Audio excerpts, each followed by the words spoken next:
사회 이슈가 뉴스를 바꿉니다. 세상을 깨우는 황보선의 출발 새아침. 자, 커피 한 잔에 감칠맛 나는 시럽 한 스푼 같은 달콤 쌉쌀한 정치 분석의 시간. 여의도 시럽자들 코너입니다. 두 분 함께하겠습니다.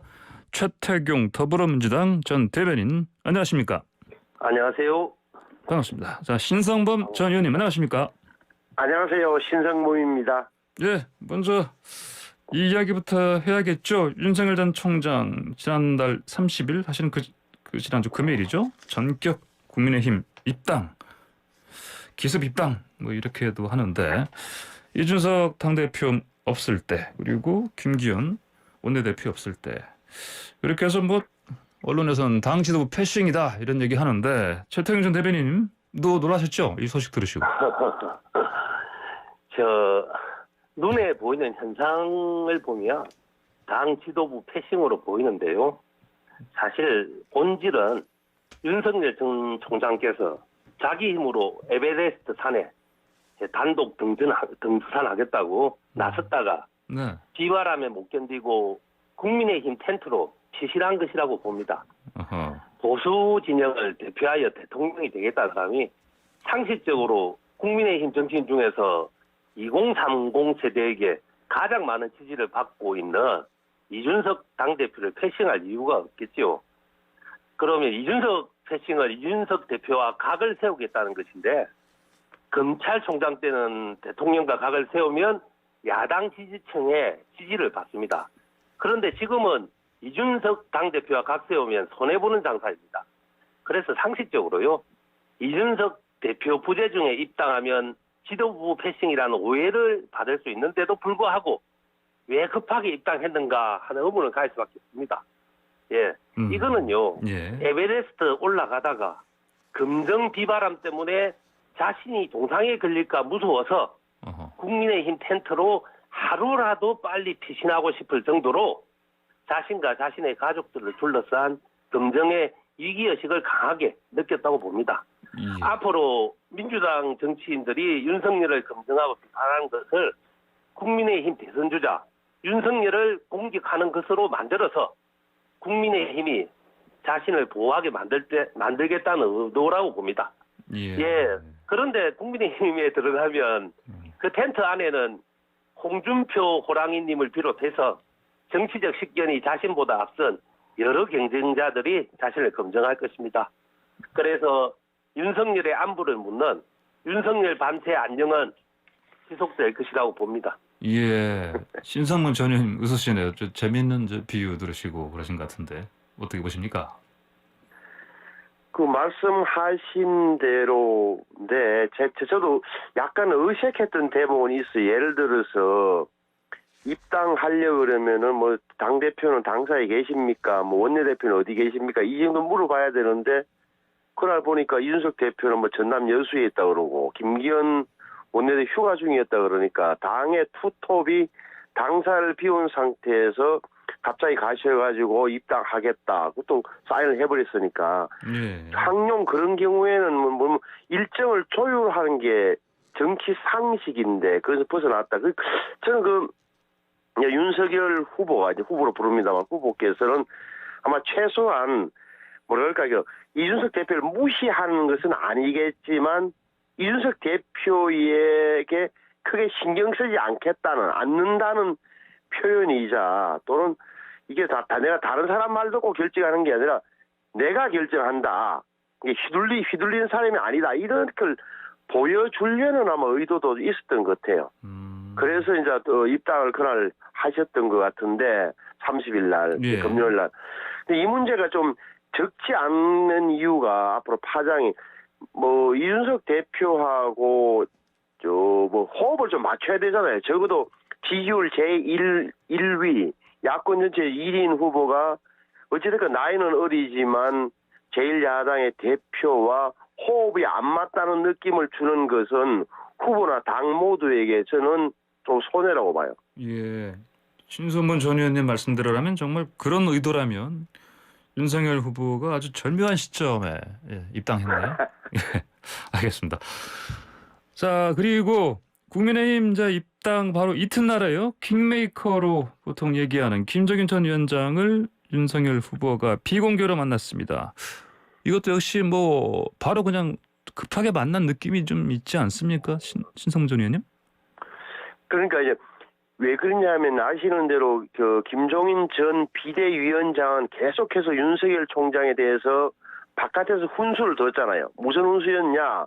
지금 당장 입당하지 말고 11월 달까지 기다렸다가 바깥에서 실력을 키워서 11월 달에 단일화하는 게 훨씬 더 정치적으로 유리하다. 야권 전체의 파이를 키우는 데 낫다는 게 김종인 씨의 어드바이스 그 내용이었는데 예. 그걸 이제 말을 안 듣는 결과가 된 거잖아요. 입당을 했으니까. 그러니까 당장 만나서 제가 이러저러한 사정 때문에 입당하게 됐습니다. 위원장님의 생각과 다릅니다. 달리 됐습니다. 그런데 제 생각은 이렇고 해서 그걸 맞추는 거죠.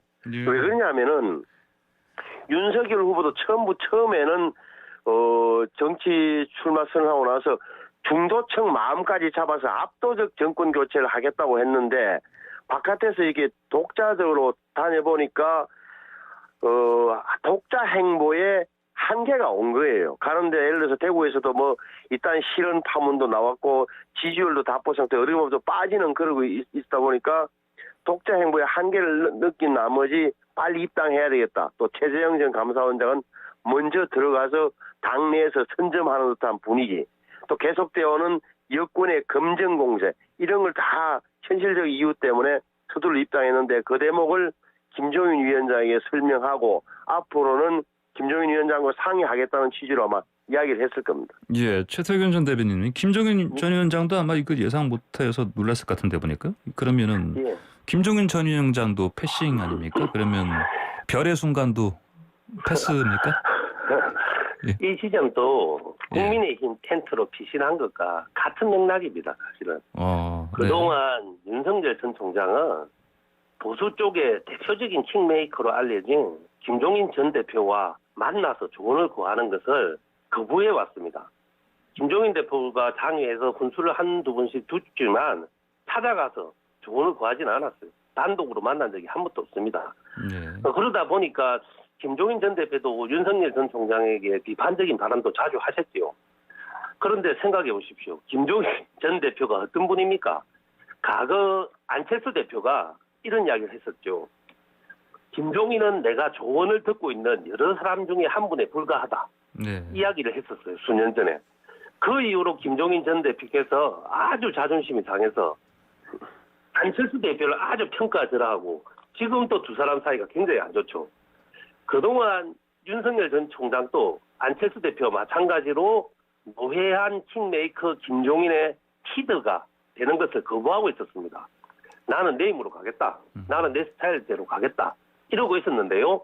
그러다가 아주 지지율 하락과 검증공세가 만만하지 않으니까 노선을 급수정해서 국민의힘 텐트로 급하게 피신했고요. 그것만으로도 마음이 놓이지 않은 거예요, 지금. 그래서 대표적인 그 보수 쪽의 킹메이커인 김종인 정치도장에 찾아가서 한 수 배우겠다. 이제 나를 좀 집중적으로 지도하고 조언해달라.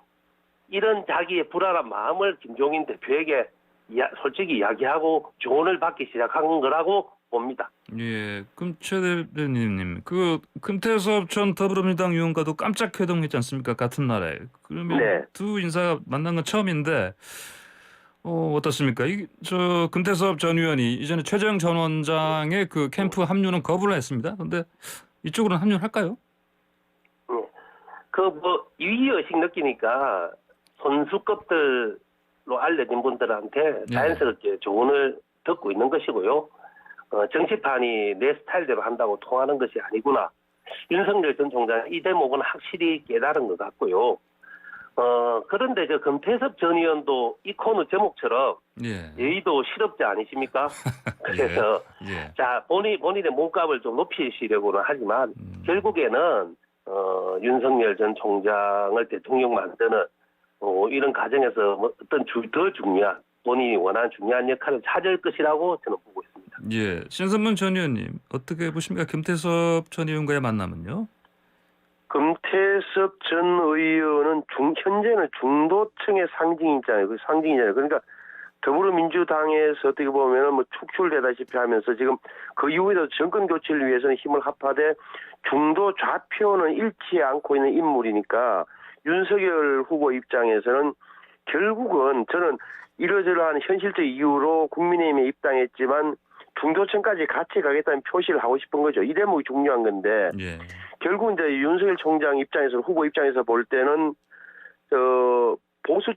국민의힘이 입당함으로써 보수 지지자층들한테는 불확실성을 없애줬어요. 그래서 보수 지지자층들은 경리 결집할 겁니다. 여론조사 결과 보면 안 나오겠지만 그런데 이제 정권 교체를 지지하던 제3지대 론자들 중도층 입장에서는 고개를 갸우뚱할 수 있는 대목이 있으니까 이런 분들이 지지세를 거두지 않도록 또 이분들이 중도층이 관망세로 돌아서지 않도록 중도층의 상징 인물들하고 아마 계속 만날 테고 그 일환으로 금태섭 전 의원을 만났다. 그리고 일부 언론에 보도된 대로 미래통합당 출신들 김성식, 최입의 김관영 의원 이런 분들하고도 접촉을 하고 있다니까 아마 네. 윤 후보 입장에서는 계속 중도에 당에 들어왔지만 오히려 중도를 포섭한다, 견인한다 이런 전략을 하면 계속 갈 것 같아요. 예, 알겠습니다. 윤 전 총장의 국민의힘 입당 이제 언론에서는 뭐 당연히 그 집중적으로 다뤘지만은요. 근데 대중의 관심은